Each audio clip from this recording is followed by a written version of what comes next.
नमस्कार, मैं Anshu Kumar prime live में आपका स्वागत करते हैं। बिहार की राजनीति में काफ़ी उतार चढ़ाव देखने को मिलती है। कौन सी पार्टी कब किसी पार्टी में मिल जाए और कौन सी पार्टी कब किसी पार्टी का साथ छोड़ दे, ये कहना जरा कठिन है। अभी कुछ महीने बाद ही 2024 में लोकसभा चुनाव होने हैं। सभी पार्टियां चुनाव जीतने के लिए उलटफेर कर रही है। अभी आपने महाराष्ट्र की खबरें सुनी होगी, वहाँ भी आपने देखा होगा और गौर किया होगा कि राजनीति में कुछ भी संभव है। अब बिहार में भी कुछ इसी तरह की खबरें आ रही हैं। कुछ दिन पहले तक आपने खबर सुना होगा कि महागठबंधन की डोर कमजोर हो रही है और जल्द ही महागठबंधन टूटने वाली है, पर अभी तक ऐसा कुछ नहीं हुआ। लेकिन कुछ समय पहले ही आपने देखा कि हिंदुस्तान अवाम मोर्चा यानी हम पार्टी के मुखिया जीतन राम मांझी ने महागठबंधन को छोड़ दिया था।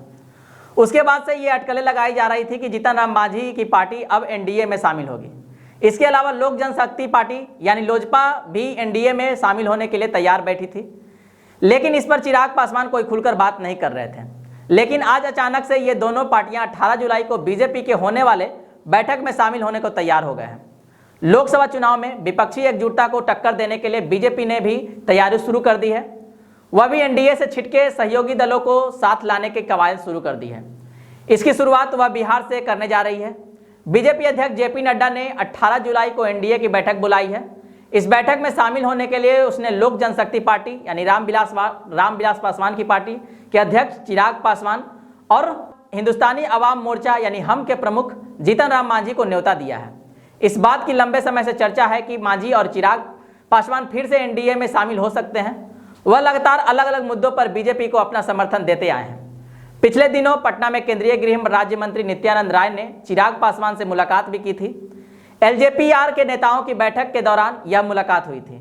मुलाकात के बाद चिराग ने अपने नेताओं से कहा था कि बीजेपी के साथ गठबंधन को लेकर लंबे समय से बात चल रही है, अभी एक दो दौर की बात और होनी है। अब आपको बताते हैं कि इन दोनों पार्टियों से आगामी लोकसभा चुनाव में बीजेपी को क्या फायदा होने वाला है। जीतन राम मांझी दलित समाज की राजनीति करते हैं और बिहार में करीब 16% दलित मतदाता है। बिहार में 6 लोकसभा और 36 विधानसभा सीटें दलित समुदाय के लिए सुरक्षित हैं। वहीं दलित वोट बैंक में से 6% वोट बैंक पर चिराग पासवान की पार्टी का एकाधिकार है। इसलिए दोनों दलों का एनडीए में शामिल होना लोकसभा चुनाव में बीजेपी के लिए फायदेमंद साबित होगा। चिराग पासवान को नरेंद्र मोदी का हनुमान कहा जाता है। चिराग पासवान एनडीए गठबंधन में रहकर और गठबंधन से बाहर रहकर भी बीजेपी का सहयोग करते रहते हैं। 2020 में हुए विधानसभा चुनाव में चिराग पासवान ने ही नीतीश कुमार के खेल को बिगाड़ दिया था। वहीं चिराग पासवान के एनडीए में शामिल होने के बाद महागठबंधन की चिंता बढ़ जाएगी। इन दिनों बिहार में चिराग पासवान को अपार समर्थन मिल रहा है। बिहार के लगभग 56% वोटर्स 18 से 40 साल के बीच के आयु के समूह के हैं। चिराग पासवान बिहार के ही नहीं देश के में उभरते हुए एक नेता है।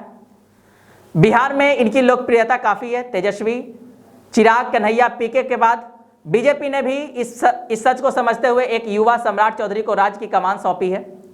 नीतीश कुमार के बाद बिहार को एक युवा मुख्यमंत्री मिले तो कोई आश्चर्य नहीं होना चाहिए।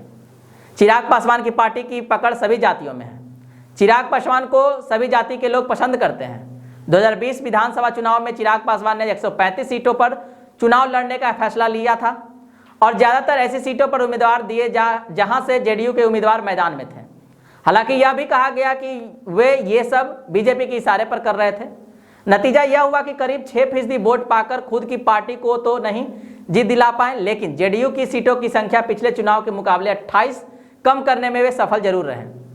जेडीयू 43 सीटों पर ही जीत सकी। चिराग के इस खेल से नीतीश कुमार को काफ़ी नुकसान हुआ था। 2024 और 2025 चुनाव में बीजेपी चिराग पासवान को पिछली बार से ज़्यादा सीटें दे सकती है। बीजेपी नीतीश कुमार को पूरी तरह से डैमेज करना चाहती है। इसके लिए बीजेपी एक बार फिर चिराग पासवान पर भरोसा करेगी।